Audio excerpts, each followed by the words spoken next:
नमस्कार दोस्तों। आज हम पढ़ने जा रहे हैं कक्षा 7 की गणित अध्याय 1 पूर्णांक प्रश्नावली 1.3 के प्रश्न 1.2 तक के प्रश्न हम आपको पढ़ा चुके हैं। आज हम पढ़ेंगे पहला नंबर प्रश्न 1.3 का बच्चों। तो पहला नंबर प्रश्न कहता है बच्चों, निम्नलिखित में से प्रत्येक का मान ज्ञात कीजिए। जिसमें ए नंबर क्वेश्चन है बच्चों, कहता है -30 भागे 10। इस तरह से प्रश्न लिखा हुआ है बच्चों। अपने को इसमें बोल रहा है -30 में 10 का भाग करने के लिए। यदि मान लीजिए, देखिए सबसे पहले शुरू में यदि भाग की स्थिति की पोजीशन की बात कही जाए तो यदि अंश और हर दोनों में माइनस हो तो माइनस से माइनस कट जाता है बच्चों। लेकिन यदि अंश में माइनस लगा हुआ है तो उसका रिजल्ट माइनस में आएगा। यदि हर में माइनस लगा हुआ है तो उसका भी रिजल्ट माइनस में आएगा। यदि एक माइनस है तो माइनस आएगा। यदि दो माइनस रहेंगे अंश और हर में तो दोनों माइनस माइनस क्या हो जाएंगे बच्चों, कट जाएंगे। तो यहाँ पास हम इसको काटेंगे यदि तो 10 तिया 30 आएगा, -3 आ जाएगा बच्चों। और यही हमारा कहला जाएगा आंसर सॉल्व दैट। देखेंगे बच्चों बी नंबर प्रश्न 50 भागे -5।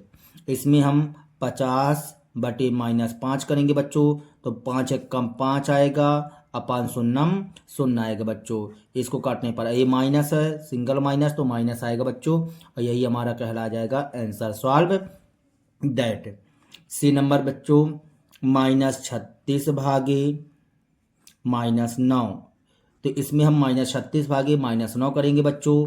तो ये जो है तो हमारा ये देखिए -36 बटे -9 हमने किया। तो हमने बताया अभी अभी आपको जानकारी दी है बच्चों कि माइनस से माइनस क्या हो जाएगा, कट जाएगा और 9 चौको 36 आ जाएगा, मतलब 4 आंसर कहला जाएगा बच्चों। सी के बाद डी नंबर प्रश्न बच्चों -49 भागे 49। अब देखिए बच्चों -49 भाग का मतलब बटे 49, तो 49 से 49 कट जाएगा बच्चों, एक आएगा। लेकिन चिन्ह किसका आएगा, माइनस का आएगा बच्चों, क्योंकि एक चिन्ह है माइनस का, इसलिए माइनस का चिन्ह आएगा। और यही हमारा कहला जाएगा आंसर बच्चों। डी की बात आप देखेंगे बच्चों, ई नंबर प्रश्न हमारा कहता है 13 भागे -2 + 1। इस तरह से बच्चों हमारा प्रश्न है। तो हमने क्या किया, आगे कोष्टक के अंदर का संख्याओं को हल करोगे बच्चों। 13 भागे -2 + 1 बच्चों। तो यहाँ से 13 भागे, यहाँ पास देखिए -2 एक +1 है तो एक माइनस का चिन्ह एक प्लस का चिन्ह बच्चों, तो यहाँ पास घट जाएगा। 2 में 1 जाएगा तो -1 आएगा, ये हमने -1 कर दिया। 13 भाग का मतलब बटे -1 तो -1 है। 13 में 1 से भाग करेंगे तो -13 आएगा बच्चों। ये हमारा कहला जाएगा answer solve that. F number बच्चों, यफ नंबर कह रहा है 0 भागे -12। तो 12 शून्यम 0 हो जाएगा, इसका आंसर क्या आ जाएगा बच्चों, 0 आ जाएगा। जी नंबर प्रश्न कह रहा है बच्चों -31 भागे बड़े कोष्टक के अंतर्गत में -30 लिखा हुआ है, फिर +-1 लिखा हुआ है बच्चों। अब देखो इसको सॉल्व करते हैं तो -31 भागे -30 +-1, यहाँ से आ जाएगा -31 भागे माइनस प्लस हो जाएगा बच्चों, ये आ जाएगा -31 आ जाएगा बच्चों। अब -31 में 31 का भाग करेंगे तो -31 बटे -31, माइनस से माइनस कट जाएगा। और 31 में 31 का भाग करेंगे तो क्या आ जाएगा बच्चों, 1 आ जाएगा। Answer solve that. जी के बाद एच नंबर प्रश्न देखेंगे बच्चों। एच नंबर प्रश्न कहता है -36 भागे 12 भागे 3 लिखा हुआ बच्चों। इसको हम सॉल्व करते हैं। आगे कोष्टक के अंदर का हम हल करेंगे तो यहाँ पास -36 लिखा हुआ है, बटे में 12 कर देंगे, फिर भागे 3 लिखा हुआ है बच्चों। यहाँ से 12 तय 36 काटेंगे तो 12 तय 36 -3 आ जाएगा, फिर भाग का निशान 3। यहाँ पास -3 में बच्चों 3 से भाग करेंगे तो क्या आ जाएगा, -1 आ जाएगा, -1 आ जाएगा बच्चों। यही हमारा -1 क्या कहलाएगा, आंसर सॉल्व दैट। यच के बाद आई नंबर प्रश्न में चलते हैं बच्चों। आई नंबर प्रश्न हमारा कहता है -6 -6 + 5 भागे -2 + 1 बच्चों। अब देखिए -6 + 5, 6 में 5 जाएगा बच्चों तो 1 बचेगा, चिन्ह हमेशा बड़ी संख्या का, भागे -2 में 1 चला जाएगा तो -1 बचेगा। अब -1 बटे -1 करेंगे बच्चों तो यहाँ पास रिजल्ट आ जाएगा 1, क्योंकि माइनस से माइनस कट जाएगा और 1 में 1 का भाग करेंगे तो 1 आएगा। Answer solve that. चलिए अब हम दूसरे नंबर प्रश्न पर चलते हैं। तो दूसरा नंबर प्रश्न कह रहा है बच्चों, ए, बी और सी के निम्नलिखित मानों में से प्रत्येक के लिए ए भागे कोष्टक बी प्लस सी कोष्टक बंद नॉट इक्वल ए भागे बी प्लस ए भागे सी को सत्यापित कीजिए।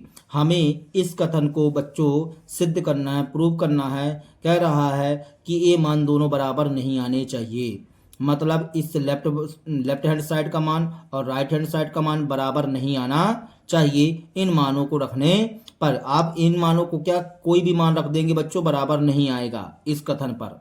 तो चलिए हम इसको प्रूव करने वाले हैं। तो यहाँ पास a बराबर 12 के लिए हम सॉल्व करते हैं। तो हम यहाँ पास लिखते हैं बच्चों, हमारा नियम दिया हुआ है a भागे b plus C not equal a भागे b प्लस a भागे c, इस तरह से लिखा हुआ है बच्चों। चलिए अब हम इसको मान रखते हैं। a की जगह क्या लिखेंगे बच्चों, 12 लिख दीजिए, b की जगह -4 और c की जगह क्या लिखना है बच्चों, 2 लिख देना है। तो यहाँ से हम सॉल्व कर रहे हैं बच्चों। यहाँ पास a की जगह हमने लिख दिया 12 भागे कोष्टक b की जगह हम लिख देंगे बच्चों -4 है, तो देखिए बच्चों हम यहाँ पास -4 लिख देते हैं। फिर प्लस, तो प्लस सी की जगह हम क्या लिख देंगे बच्चों, 2 लिख देंगे, ये हमने 2 लिख दिया। नॉट इक्वल, अब यहाँ से कोष्टक ए की जगह 12 है तो 12 कर दिए बच्चों, भागे तो भागे, और बी की जगह हम क्या कर देंगे बच्चों -4। देखिए यहाँ पास थोड़ा सा आपको समझना पड़ेगा, यहाँ बी की जगह -4 कोष्टक के अंदर करेंगे क्योंकि 2 चिन्ह कभी एक साथ नहीं हो सकते बच्चों। फिर प्लस लगा है तो प्लस लगा दिए। ए की जगह क्या लिखा हुआ है बच्चों 12, तो हमने 12 लिख दिया, भागे तो भागे, और सी की जगह हमने लिख दिया 2 लिख दिया बच्चों, ठीक है ना। अब देखेंगे आगे, यहाँ पास 12 है तो 12 हमने कर दिया, भागे तो भागे।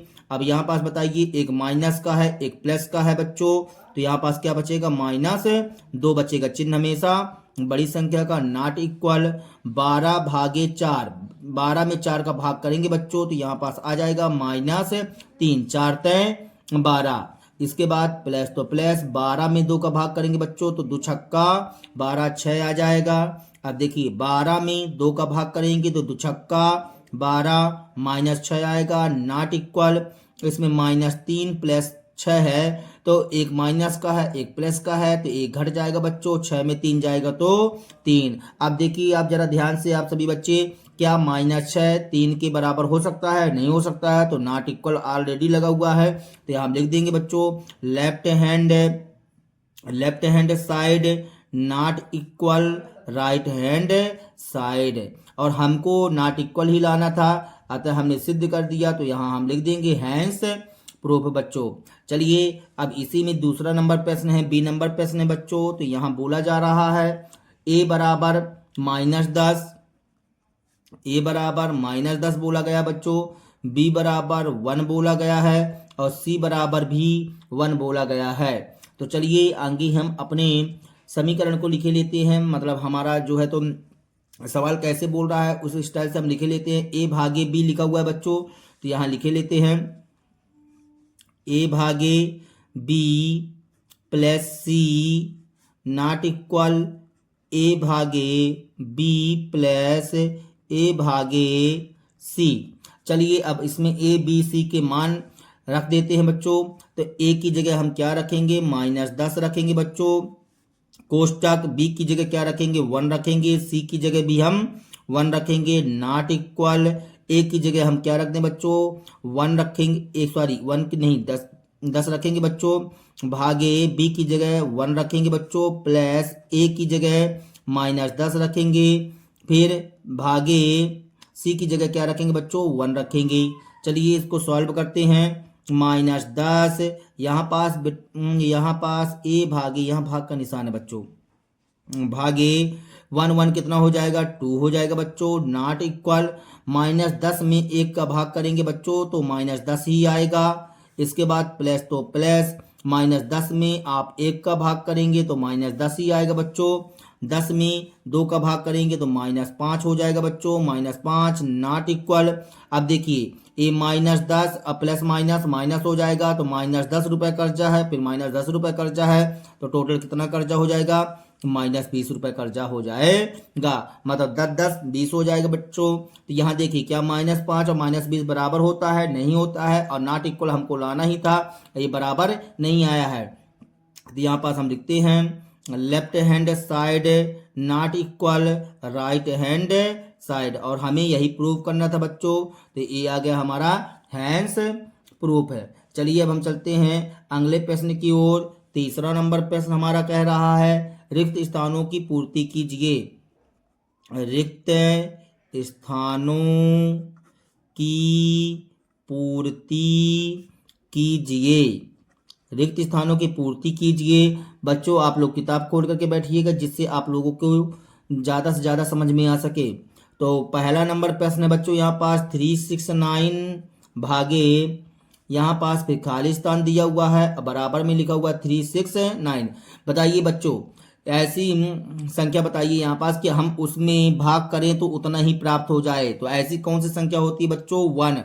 यदि मान लीजिए आप किसी भी संख्या में 1 से भाग करेंगे तो आपका वही संख्या प्राप्त हो जाएगा, उसमें कोई बदलाव प्राप्त नहीं होगा बच्चों। तो 369 में आप 1 से भाग करेंगे तो 369 ही आएगा। बी नंबर प्रश्न देखेंगे बच्चों आप।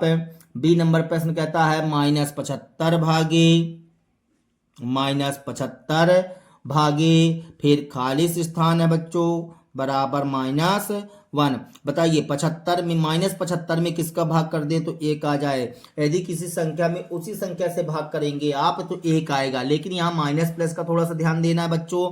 देखिए यदि अंश और हर दोनों में माइनस माइनस है तो रिजल्ट प्लस देता है, लेकिन एक माइनस रहेगा तो आप दूसरे प्लस से भाग करेंगे तो रिजल्ट माइनस में आएगा। तो -75 ऑलरेडी पहले से है तो हम यहाँ 75 में भाग करेंगे, क्योंकि 75 में 75 से भाग करेंगे तो 1 आएगा और ए वाला -a आ जाएगा बच्चों। तो खाली स्थान में क्या आ जाएगा बच्चों 75 बस आएगा। सी नंबर प्रश्न देखेंगे बच्चों -206 भागे खाली स्थान है बच्चों, इसके बाद लिखा हुआ है 1। बताइए बच्चों यहाँ माइनस है, इसका मतलब सर माइनस यहाँ भी होगा, क्यों होगा क्योंकि यहाँ पास हमको प्लस चाहिए था। अब 206 में किससे भाग करें तो 1 आ जाएगा, तो 206 से ही भाग करेंगे तब तो आएगा बच्चों 1। अब इसके बाद सी के बाद हम चलते हैं डी नंबर प्रश्न में बच्चों। डी नंबर प्रश्न कह रहा है -87 भागे फिर खाली स्थान लिखा हुआ है बराबर 87 लिखा हुआ बच्चों। देखिए माइनस यहाँ लेकिन रिजल्ट प्लस का चाहिए हमको बच्चों, या माइनस की जगह हमको प्लस का रिजल्ट चाहिए, तो सर पहले बात तो माइनस होना अति आवश्यक है। अब 87 में किससे भाग करें तो 1 से भाग कर दोगे बच्चों तो हमारा 87 ही आएगा, लेकिन माइनस माइनस क्या हो जाएगा प्लस हो जाएगा, मतलब माइनस से माइनस कट जाएगा बच्चों। डी के बाद हम ई नंबर प्रश्न में चलते हैं बच्चों। यहाँ पास खाली स्थान दिया हुआ है, फिर भागे लिखा हुआ है और 1 बराबर लिखा हुआ है बच्चों -87। बताइए ऐसी कौन सी संख्या है जिसमें हम 1 से भाग करें तो -87 आ जाए। तो सबसे पहली बात कि सर हमको माइनस चाहिए तो माइनस होगा हमारे इसमें, फिर 1 से भाग करें तो 87 आ जाए। तो किसी भी राशि में हम उतना ही लाने के लिए आपको 1 से भाग करते हैं तो वही संख्या होगी, मतलब -87 ही होगी। अब चलिए हम चलते हैं अगले प्रश्न में बच्चों। ई के बाद हम चलते हैं बच्चों एफ नंबर में। एफ नंबर प्रश्न कहता है बच्चों खाली स्थान भागे 48 बराबर -1 लिखा हुआ है बच्चों। ये बताइए हम 48 में मतलब 48 से भाग करना है बच्चों, तो यहाँ कौन सी राशि रख दें तो -1 आ जाए। सबसे पहली बात सर माइनस का चाहिए तो माइनस होना अति आवश्यक है, और 48 में 48 का भाग करेंगे तो 1 आएगा, मतलब यहाँ -48 होना चाहिए। यब के बाद बच्चों जी नंबर में देखेंगे आप। जी नंबर कहता है 20 भागे खाली स्थान, फिर लिखा हुआ है -2 बच्चों। बताइए 20 में हम किससे भाग कर दें तो आपका माइनस तो 2 आ जाए, मतलब 10 से भाग करेंगे तो 10 दूनी 20 तो आ जाएगा, लेकिन हमको माइनस चाहिए तो माइनस भी लगाना पड़ेगा बच्चों। इस तरह से हम माइनस लगा दिए, मतलब -10 आएगा बच्चों। अब जी के बाद एच नंबर में खाली स्थान लिखा हुआ बच्चों, खाली स्थान के बाद भागे 4 बना हुआ है बराबर -3। तो देखिए बच्चों हम किससे भाग कर दें 4 से कि -3 आ जाए, तो 4 तय 12 होता है बच्चों। यहाँ पास माइनस चाहिए तो इसलिए आपको माइनस भी लगाना पड़ेगा। ठीक है बच्चों, इस तरह से हमारा खाली स्थान कंप्लीट होता है। अब हम चलते हैं चौथे नंबर प्रश्न की ओर बच्चों। तो चौथा नंबर प्रश्न हमारा कह रहा है बच्चों, 5 ऐसे पूर्णांक युग्म ए बी लिखिए ताकि ए भागे बी बराबर -3 हो। ऐसा एक युग्म 6 - 2 है, क्योंकि 6 भागे -2 करते हैं तो -3 आता है। मतलब ऐसी राशि आपको बनाना है जैसे 6 भागे -2 बराबर -3 है, तो उसी प्रकार से हमको और अन्य संख्याओं के उदाहरण देना है बच्चों। जिस तरह से ये उदाहरण दिया गया है, हमारा रिजल्ट -3 आना चाहिए बच्चों।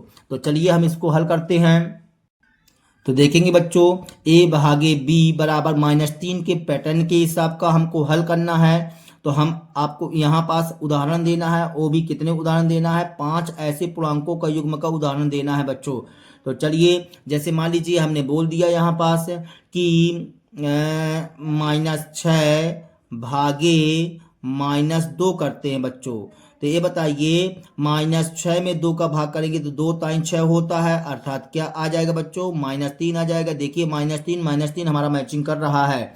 अब ये हमने पहला उदाहरण दिया, अब दूसरा उदाहरण देते हैं। दूसरा उदाहरण में जैसे मान लीजिए हमने 9 भागे -3 किया बच्चों, तो क्या आ जाएगा, 3 तिकाई 9 -3 आ जाएगा बच्चों। इसी प्रकार से हम इसको अपोजिट प्लस माइनस को बदल करके कर सकते हैं। जैसे मान लीजिए हमने -9 लिया बच्चों, भागे यहाँ पास 3 कर दिया, तो यदि तो यहाँ पास क्या आ जाएगा, 3 तिकाई 9, चिन्ह माइनस की ही आएगा क्योंकि एक में माइनस का चिन्ह लगा हुआ है, इसकी वजह से माइनस ही आएगा। अब चौथा उदाहरण यदि देना चाहते हैं यहाँ पे, तो यहाँ पास कर सकते हैं 12 भागे -4, तो 4 तय 12 -3 आ जाएगा बच्चों। इसी प्रकार से 15 भागे हम क्या कर सकते हैं, 5 तय 15 -5 कर लीजिए बच्चों, तो यहाँ पास आ जाएगा 5 तय 15 -3। इस तरह से हमने 5 उदाहरण दे दिए बच्चों। आपको और उदाहरण देना है तो और आप उदाहरण दे सकते हैं। जैसे मान लीजिए 18 भागे 6 -6 कर दीजिए,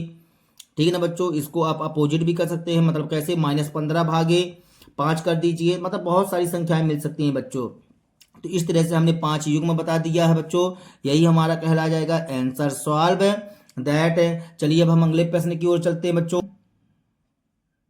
तो हमारा अगला प्रश्न कहता है, 5वां नंबर प्रश्न, दोपहर 12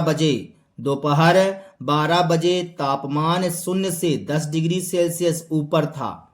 दोपहर 12 बजे तापमान 0 से 10 डिग्री सेल्सियस ऊपर था। यदि यह आधी रात तक 2 डिग्री सेल्सियस प्रति घंटे की दर से कम होता है, तो किस समय तापमान 0 से 8 डिग्री सेल्सियस नीचे होगा। आधी रात को तापमान क्या होगा। देखिए बच्चों, आप किताब खोल करके बैठिए जिससे आपको प्रश्न बराबर रूप से समझ में आ सके।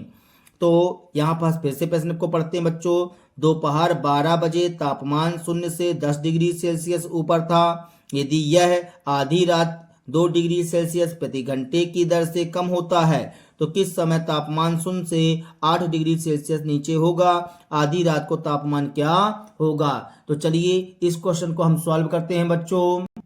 तो देखेंगे बच्चों, हम इस तापमान को संख्या रेखा पर निरूपित करते हैं बच्चों।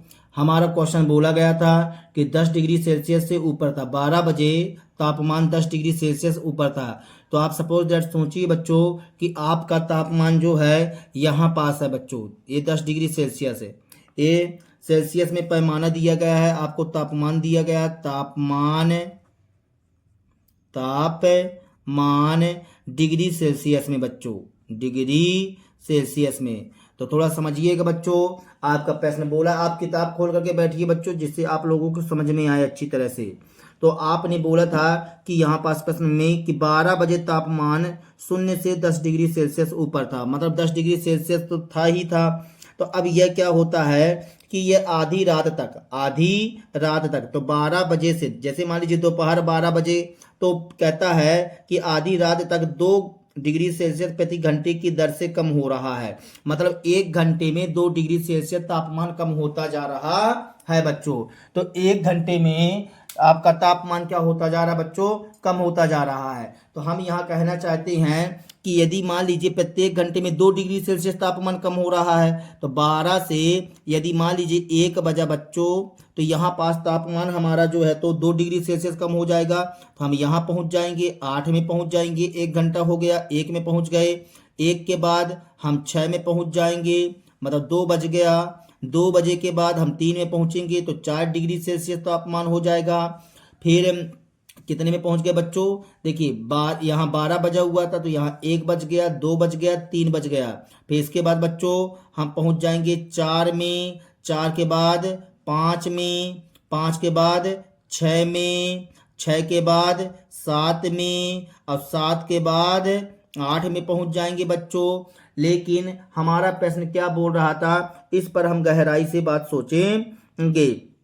फिर से प्रश्न पढ़ते हैं थोड़ा सा। कहता है कि 12 बजे तापमान 0 से 10 डिग्री सेल्सियस ऊपर था। यह आधी रात तक 2 डिग्री सेल्सियस प्रति घंटे की दर से कम होता जा रहा है। ये 2-2 घंटे मतलब 2-2 डिग्री सेल्सियस कम होता जा रहा है बच्चों। प्रत्येक घंटे में 2 डिग्री सेल्सियस हमने कम कर दिया। अब कहता है कम होता जा रहा है, तो किस समय तापमान 0 से 8 डिग्री सेल्सियस नीचे हो जाएगा। हमें 8 डिग्री सेल्सियस तक जाना है बच्चों।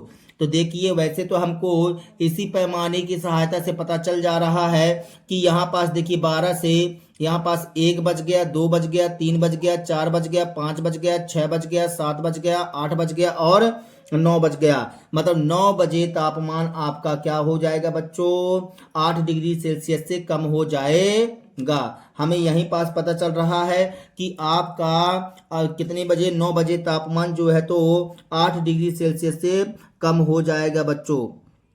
क्या बात समझ में आ रही है बच्चों आप लोगों के, ठीक ना। तो यहाँ पास हम लिखते हैं, चलिए इसको थोड़ा सा गणितीय कथन रूप से करते हैं।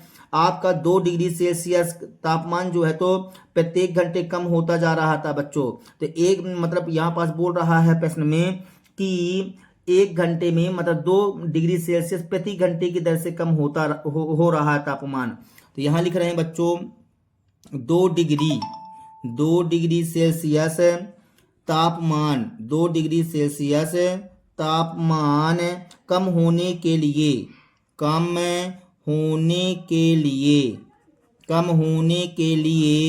लिया गया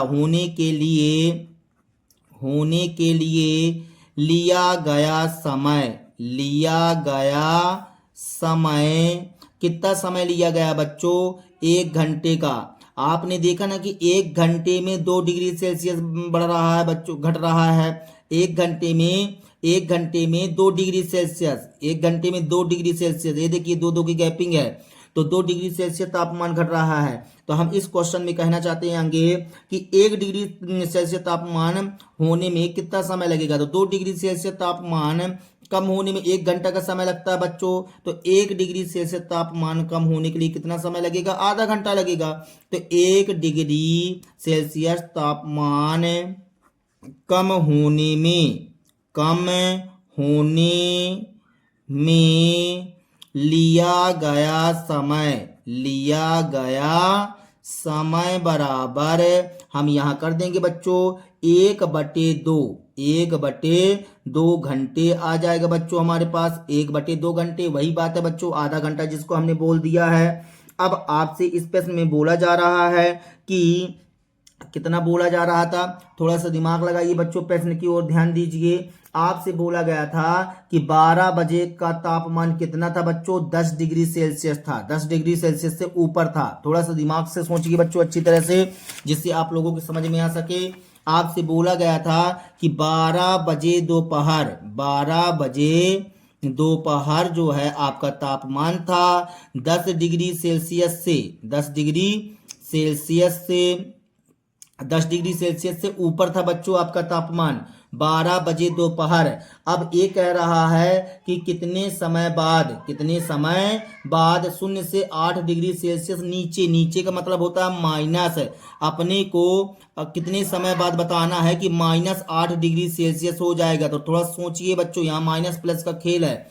10 डिग्री सेल्सियस, तो 10 से 0 आने में आपको 10A हो जाएगा, और 0 से -8 आने में 8A हो जाएगा। मतलब सब मिला के कह रहा है कि 18 डिग्री सेल्सियस आपको नीचे उतरना है। कितने डिग्री सेल्सियस नीचे उतरना बच्चों? 18 डिग्री सेल्सियस कम होने में। ठीक है ना? कितना समय लगेगा अपने को ए पूछ रहा है बच्चों। तो चलिए हम इसको हल करते हैं बच्चों। यहाँ लिखते हैं कि 18 डिग्री सेल्सियस तापमान कम होने में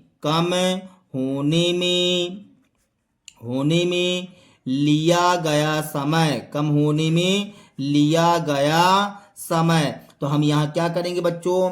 यहाँ पास 1/2 से हम गुणा कर देते हैं, तो 1/2 गुणे 18 आ जाएगा बच्चों। ये पूरा घंटे में क्रिया हो रही है। इसको काटेंगे तो 2 एकम 2 दूनाम 18 आ जाएगा। तो 9 एकम 9 घंटे का समय लगेगा बच्चों। कितने घंटे का समय लगेगा? 9 घंटे का समय लगेगा। इसलिए अब हम यहाँ पास करने वाले हैं कुल समय।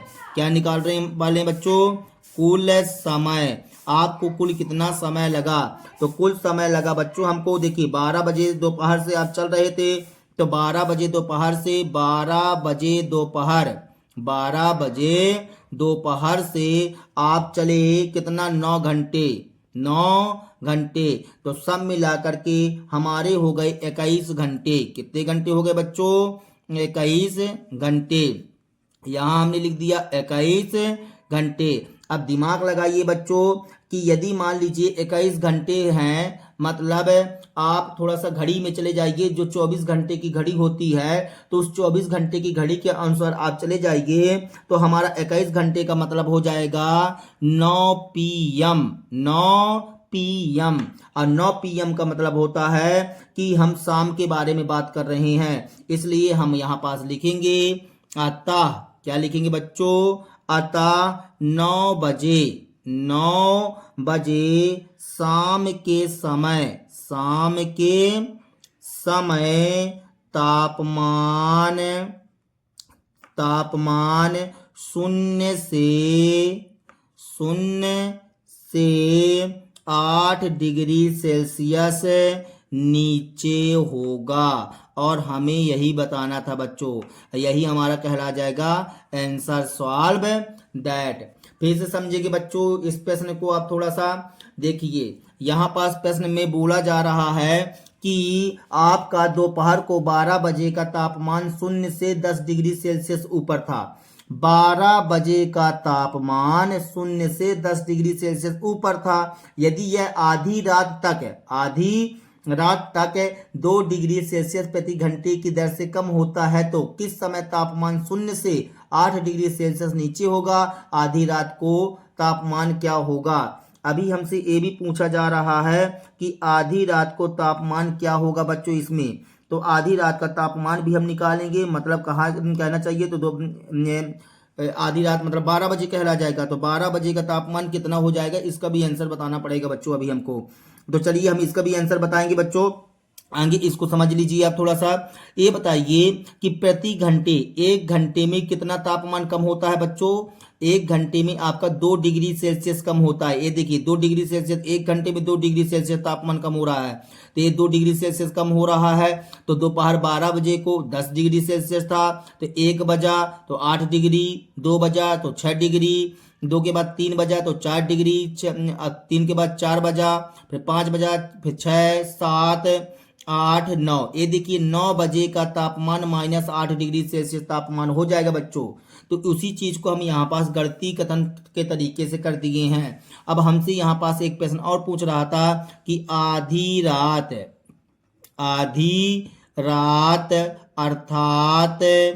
अर्थात 12 बजे रात का तापमान कितना हो जाएगा बच्चों? देखिए 9 बजे 8 डिग्री सेल्सियस नीचे होगा, ठीक है ना, 8 डिग्री सेल्सियस नीचे होगा। तो अब ये बताइए कि 9 के बाद 10 में पहुंचोगे आप, तो 10 में कितना हो जाएगा, 10 डिग्री सेल्सियस से नीचे हो जाएगा। फिर 10 के बाद आप 11 में पहुंच जाइए बच्चों, तो 12 डिग्री सेल्सियस से नीचे हो जाएगा। हाँ बच्चों, 11 में पहुंचेंगे तो 12 डिग्री सेल्सियस से नीचे हो जाएगा। फिर इसके बाद आप जैसे 12 में पहुंचोगे तो 14 डिग्री सेल्सियस से नीचे हो जाएगा। तो हम यहाँ लिखेंगे 12 बजे रात का तापमान 14 डिग्री सेल्सियस से नीचे होगा, नीचे होगा। इस तरह से हमने इस क्वेश्चन को कंप्लीट कर दिया बच्चों। चलिए अब हम चलते हैं अगले प्रश्न की ओर बच्चों। अगला प्रश्न देखेंगे बच्चों, हमारा 6वां नंबर प्रश्न कह रहा है, एक कक्षा टेस्ट में प्रत्येक सही उत्तर के लिए +3 अंक दिए जाते हैं और प्रत्येक गलत उत्तर के लिए -2 अंक दिए जाते हैं, और किसी प्रश्न को हल करने का प्रयत्न नहीं करने पर कोई अंक नहीं दिया जाता है। राधिका ने 20 अंक प्राप्त किए यदि उसके 12 उत्तर सही पाए जाते हैं, 12 उत्तर सही पाए जाते हैं तो उसने कितने प्रश्नों का उत्तर गलत दिया है। मोहिनी टेस्ट में -5 अंक प्राप्त करती है जबकि उसके 7 उत्तर सही पाए जाते हैं, तो उसने कितने प्रश्नों का उत्तर गलत दिया है। थोड़ा प्रश्न को समझो बच्चों। यहाँ पास एक कक्षा टेस्ट में यदि आपने किसी प्रश्न का उत्तर सही दे करके आए हैं तो आपको 3 नंबर दिए जाएंगे। कितने नंबर दिए जाएंगे, 3 नंबर दिए जाएंगे। लेकिन आपने यदि उसी प्रश्न का उत्तर गलत दे करके आए हैं तो आपके 2 नंबर और काट लिए जाएंगे। -2 का मतलब क्या होता है, कम हो जाना। -2 लिखा हुआ है, -2 नंबर और दिए जाएंगे मतलब काट लिए जाएंगे, -2 अंक दिए जाते हैं। और किसी प्रश्न को हल करने पर, प्रयत्न न करने पर, मतलब यदि आपने किसी प्रश्न को कोई किया ही नहीं है, सॉल्व नहीं किया उस कॉपी पर, तो आपको उस पर कोई नंबर नहीं दिया जाएगा। लेकिन यदि हल करके आ गए और गलत निकल गया तो 2 नंबर काट लिया जाएगा। तो राधिका ने 20 अंक प्राप्त किया। राधिका कितना अंक प्राप्त करती है, 20 अंक। यदि उसके 12 उत्तर सही पाए जाते हैं तो उसने कितने प्रश्नों का उत्तर गलत दिया है। तो चलिए हम इसके बारे में बात करते हैं। आप थोड़ा दिमाग लगाइए बच्चों। उसके 12 उत्तर सही पाए जाते हैं, तो 12 उत्तर सही पाए जाते हैं बच्चों, तो 12 में कितने अंक मिलना चाहिए उसको। एक प्रश्न पर 3 नंबर मिलता है, इसने 12 प्रश्न सही करके आए तो 12 36 नंबर मिलना चाहिए इसको। लेकिन यहाँ 20 अंक लिखा हुआ है, तो 20 अंक क्यों मिला, 12 36 अंक क्यों नहीं मिला, क्योंकि उसने जो गलत उत्तर दे के आई है तो उसका भी नंबर तो कट गया होगा बच्चों। यहाँ पास बात समझ में आ रही है। तो चलिए हम इस क्वेश्चन का सॉल्व करते हैं। तो 6वां नंबर प्रश्न यहां लिखते हैं बच्चों, सही उत्तर के लिए प्राप्त अंक। सही उत्तर के लिए प्राप्त अंक। सही उत्तर के लिए कितने अंक मिलते हैं बच्चों, +3 अंक, मतलब 3 नंबर आपको मिलेंगे। लेकिन यदि आपने गलत उत्तर दिया तो कितने अंक मिलेंगे बच्चों, गलत उत्तर के लिए, गलत उत्तर के लिए प्राप्त अंक, गलत उत्तर के लिए प्राप्त अंक है हमारे लिए -2। कितने नंबर दिए जाएंगे बच्चों, -2 नंबर दिए जाएंगे। -2 नंबर का मतलब समझ जाओ बच्चों, नंबर काट लिए जाएंगे, ठीक है ना। तो चलिए पहला नंबर प्रश्न हम करते हैं बच्चों। यहाँ पास राधिका 20 अंक प्राप्त की है। राधिका कितना अंक प्राप्त करती है, राधिका अंक प्राप्त करती है। राधिका कितने अंक प्राप्त करती है, 20 अंक बच्चों। इसने बोला है यदि उसके 12 उत्तर सही हैं तो सही उत्तर राधिका के कितने उत्तर सही है बच्चों, 12 उत्तर सही हैं, ठीक ना। अब वो पूछ रहा है कि गलत उत्तर कितने हैं, जो गलत उत्तर दिए गए हैं उनकी संख्या बताइए। तो ये बताइए बच्चों, सही उत्तर 12 हैं। सही उत्तर कितने हैं, 12। तो सही उत्तर पर मिलने वाले अंक लिखो आगे यहाँ पर, सही उत्तर पर मिलने वाले अंक। सही उत्तर पर कितने अंक मिलना चाहिए, सर हमने 12 उत्तर सही दिए आए हैं और एक प्रश्न पर हमको 3 नंबर मिलता है, तो 12 प्रश्नों पर कितने नंबर मिलना चाहिए, 12 36 नंबर मिलना चाहिए। लेकिन क्या आपको 36 नंबर मिले हैं, नहीं मिले हैं, 20 नंबर मिले हैं। तो यहाँ लिखेंगे कि अंकों की कटौती, अंकों की कटौती, कितने अंकों की कटौती कर ली गई है बच्चों? आपको 36 मिलना चाहिए था लेकिन मिला आपको 20 नंबर। कितने नंबर मिला बच्चों? 20 नंबर मिला। तो यहाँ पास आपको मिला बच्चों 16 नंबर की कटौती काट ली गई। कितने अंकों की कटौती की गई? 16 अंकों की कटौती काट ली गई। 16 नंबर नहीं दिया गया बच्चों आपको। इसका मतलब क्या हुआ कि 16 नंबर काट लिया गया। इसका मतलब ये हो गया कि गलत उत्तर के लिए आपको 2 नंबर काट लिया जाता था। तो यहाँ पास कितने नंबर का मिस्टेक हो गया, कैसे क्या हो गया, तो इसके बारे में हम हल करते हैं। तो यहाँ लिखते हैं गलत उत्तरों के प्रश्नों की संख्या, प्रश्नों की संख्या। तो यहाँ गलत उत्तरों के प्रश्नों की संख्या हो जाएगी 16। गलत उत्तर पर -2 नंबर काट लिया जाता था, मतलब यहाँ पास 2 बस लिखिए बच्चों आप, तो 2 अट्ठे 16 आ जाएगा। कितना आ जाएगा? 2 अट्ठे 16। इसका मतलब हुआ गलत प्रश्नों के उत्तरों की संख्या आपने कितना दे करके आया है, मतलब गलत उत्तर दे के आए हैं। प्रश्नों की संख्या कितनी है? 8 है बच्चों। तो यहाँ पास हमसे पहले शुरू में प्रश्न में पूछ रहा था कि उसने कितने प्रश्नों का उत्तर गलत दे करके आई है। तो यहाँ लिखेंगे प्रश्नों का उत्तर गलत दिया।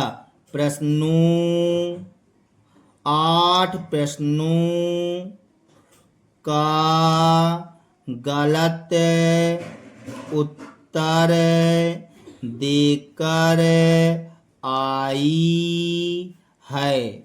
यही हमारा कहलाया जाएगा पहला नंबर का आंसर सॉल्व दैट बच्चों। अब हम चलते हैं, इसी में पूछा हुआ है बच्चों दूसरा नंबर प्रश्न, मोहिनी से संबंधित प्रश्न है।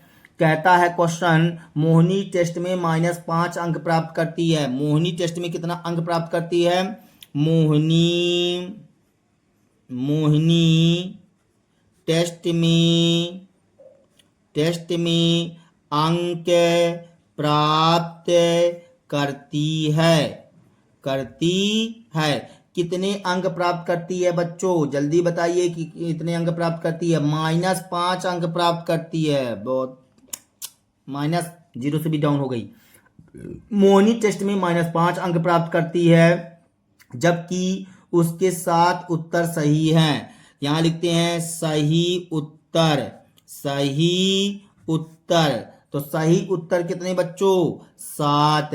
तो हमसे पूछ रहा है कि उसने कितने प्रश्नों का उत्तर गलत दिया है। अब सोचो बच्चों इस प्रश्न में थोड़ा सा, मोहिनी टेस्ट में अंक प्राप्त करते -5 का मतलब ये हुआ बच्चों कि यदि उसके और एक आध प्रश्न सही होते ना तो वो भी स्वाहा हो जाते। अभी वो सही प्रश्न वो पुजा नहीं पाई है, लेकिन माइनस में इसका आंसर उत्तर आ रहा है, मतलब अंक रिजल्ट जो है -5 में आ रहा है। कितना डाउन चला गया रिजल्ट है, मतलब सही उत्तर 7 दे के आई है जबकि वो, तो सही उत्तर पर उसको नंबर कितने मिलने चाहिए सर? तो सही उत्तर के लिए सही उत्तर पर प्राप्त अंक हो जाएंगे बच्चों इसके 7 × 3 अर्थात 7 त्रिक 21 अंक मिलने चाहिए उसको। लेकिन 21 क्या उसको -5 मिलता है। -5 का मतलब 5 नंबर और मिलते ना तो 0 में पहुंच जाती। 5 नंबर और मिलते तो, अर्थात अभी 21 नंबर मिल रहे हैं, 5 नंबर और मिलते तो मतलब 26 नंबर मिलते तो 0 की कहानी बनती उसकी। बात को समझो। तो यहां पास सही उत्तर पर प्राप्त अंक 21 हुए हैं। तो यहां पास हम सोचते हैं कि सर इसको नंबर जो है तो कितने नंबर कट गए इसके। तो यहां लिखते हैं अंकों की कटौती।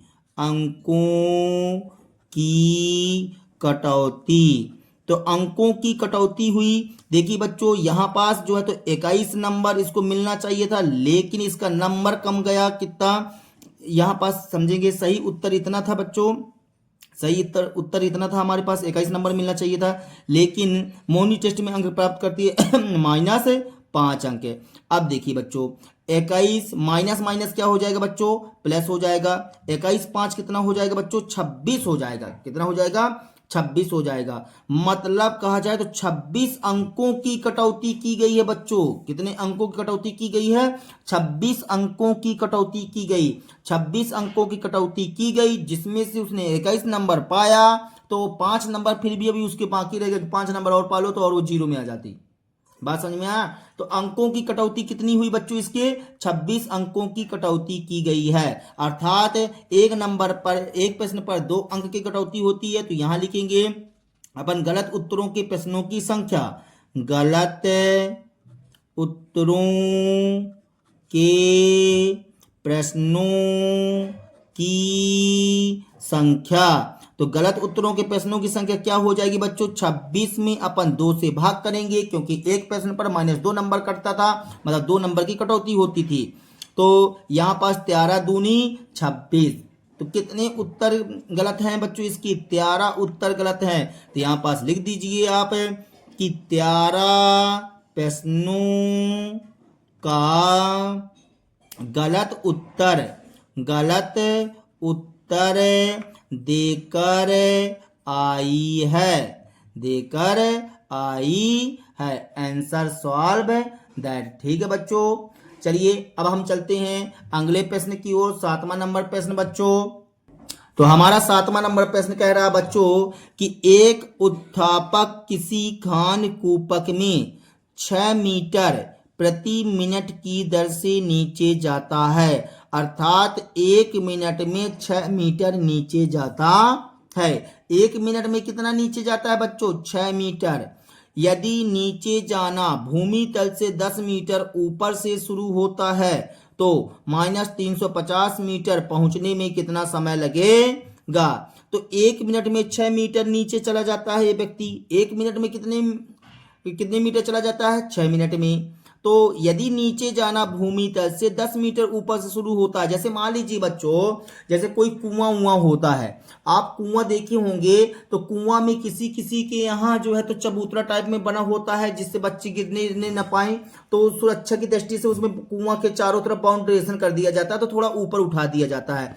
तो उस ऊंचाई को बोल दिया है कि 10 मीटर ऊपर से शुरू होता है। तो -350 मीटर पहुंचने में कितना समय लगेगा। तो मतलब माइनस किसको प्रदर्शित कर रहा है बच्चों, माइनस प्रदर्शित करता है नीचे की गहराई को। किसको प्रदर्शित कर रहा है, नीचे की गहराई को। तो नीचे की गहराई जाने में कितना समय लगेगा, आपको नीचे की गहराई में कितना जाना है, -350, मतलब 350 जाना है बच्चों। तो चलिए हम इस क्वेश्चन को सॉल्व करते हैं। तो 7वां नंबर प्रश्न देखेंगे बच्चों, हम यहां लिखते हैं कि आपका क्वेश्चन बोल रहा है नीचे जाना भूमि से 10 मीटर ऊपर से शुरू होता है, 10 मीटर ऊपर से शुरू होता है। अब ये बताइए, जब आप यहाँ पास थोड़ा सा समझिए, जब आपके कुआं के ऊपर बाउंड्रेशन है तो आगे आप उस बाउंड्रेशन में चढ़ेंगे, फिर नीचे उतरेंगे बच्चों। तो यहाँ पास थोड़ा सा हम लिखते हैं कि खान कूपक द्वारा तय की गई कुल दूरी कितनी होगी। लेकिन 10 मीटर ऊपर से शुरू होता है तो उसको हमको जोड़ना पड़ेगा बच्चों, ठीक है ना। तो यहाँ लिखते हैं खान कूपक द्वारा तय की गई कुल दूरी, खान कूपक में तय की गई कुल दूरी। तो आप हमको बताइए बच्चों यहाँ पास थोड़ा सा कि आगे आपको 10 मीटर ऊपर जाना पड़ेगा बच्चों। कितने मीटर ऊपर जाना पड़ेगा, 10 मीटर। फिर आपको जो है तो इसमें माइनस कर रहे हैं कितना, -350 लिखा हुआ है बच्चों, 350 मीटर पहुंचना है। तो ये हमने कर दिया -350 मीटर बच्चों, ठीक है ना। अब देखिए इसको जरा ध्यान से, तो 10 मीटर, तो 10 मीटर माइनस माइनस क्या हो जाएगा, प्लस हो जाएगा, 350 मीटर, अर्थात कहला जाएगा 360 मीटर आपको खान कूपक में दूरी तय करना है। 360 मीटर की दूरी तय करना है। अब ये बताइए, आपका क्वेश्चन बोला है बेटा यहाँ पास कि 6 मीटर प्रति मिनट की दर से नीचे जाता है। 6 मीटर की दूरी तय करने में कितना समय लगता है, 1 मिनट का समय लगता है। तो हम यहाँ पास कहना चाहते हैं कि 6 मीटर की दूरी तय करने में लगा समय कितना समय लगता है बच्चों, 6 मीटर की दूरी तय करने में 1 मिनट। कितने मिनट, प्रति मिनट लिखा हुआ है ना बच्चों, तो 1 मिनट का समय लगता है। अब हम क्या करते हैं, इसी बात को थोड़ा सा अपोजिट बात करना चाहते हैं कि 6 मीटर मतलब 1 मिनट में आप 6 मीटर की दूरी तय करते हैं, ठीक है ना। मतलब 6 मीटर, ऐसा सोच लीजिए 6 मीटर की दूरी तय करने में लगा समय 1 मिनट। 6 मीटर की दूरी तय करने में लगा समय कितना? 1 मिनट। तो हम तुमसे कहना चाहते हैं कि 1 मीटर की दूरी तय करने में और कम समय लगेगा सर। समझो बात को बच्चों कि यहाँ पास 6 मीटर की दूरी तय करने में लगा समय 1 मिनट। अब 6 मीटर हम नहीं बात करना चाहते। यदि हम तुमसे बोल दें कि बच्चों 6 मीटर नहीं जाना है, 1 मीटर जाना है, तो 1 मिनट का समय लगेगा क्या? कम समय लगेगा बच्चों यहाँ पास। तो यहाँ पास लिखते हैं कि 1 मीटर की दूरी तय करने में लगा समय बराबर आ जाएगा 1/6 मिनट। 1/6 मिनट। उस 1 मिनट का 6वां हिस्सा लगेगा बच्चों, 1 मिनट का 6वां हिस्सा। अब चलिए 1 मीटर में आपको इतना समय लगता है, लेकिन आपको कितने का निकालना था बच्चों? 360 मीटर का निकालना था। तो हम यहां लिखते हैं 360 मीटर की दूरी तय करने में लगा समय। तो 360 मीटर की दूरी तय करने में लगा समय हो जाएगा बच्चों 1/6 गुणे 360। और ये पूरा मान किस में आएगा बच्चों? मिनट में आएगा। अब हम इसको काटेंगे 6 से, तो 6 छाई 36 आ जाएगा बच्चों। 6 छाई 36 आ जाएगा। सॉरी बच्चों, आपको दिखाई नहीं दे पाया है। यहाँ पास देखिए 1/6 गुणे 360 आ जाएगा, यहाँ हमने काट दिया है। तो 6 छाई 36, 6 शून्य आ जाएगा। तो यहाँ 1 गुणे 60 मिनट आया बच्चों। तो यहाँ पास आ जाएगा 60 मिनट का समय लगेगा बच्चों। कितने मिनट का समय लगेगा? 60 मिनट का समय लगेगा। मतलब खानकुपक को -350 मीटर के नीचे पहुंचने में 1 घंटे का समय लग जाएगा। तो यहाँ लिख दीजिए बच्चों 60 मिनट का मतलब क्या होता है? 1 घंटे। 60 मिनट का मतलब क्या होता है? 1 घंटे। तो यहाँ लिखेंगे -350 मीटर नीचे पहुंचने में। तो नीचे ये माइनस को प्रदर्शित करता है बच्चों, ठीक है ना। नीचे किसको प्रदर्शित करता है? माइनस को। में पहुंचने में लगा समय 350 मीटर पहुंचने में लगा समय बराबर 1 घंटे। कितने घंटे लगेगा बच्चों? 1 घंटे। ठीक है बच्चों, चलिए आज के लिए फिलहाल इतना ही बच्चों। यदि हमारे वीडियो आप लोगों को पसंद आए तो कृपया हमारे चैनल को सब्सक्राइब कीजिए, लाइक कीजिए एवं शेयर कीजिए। तब तक के लिए जय हिंद बच्चों।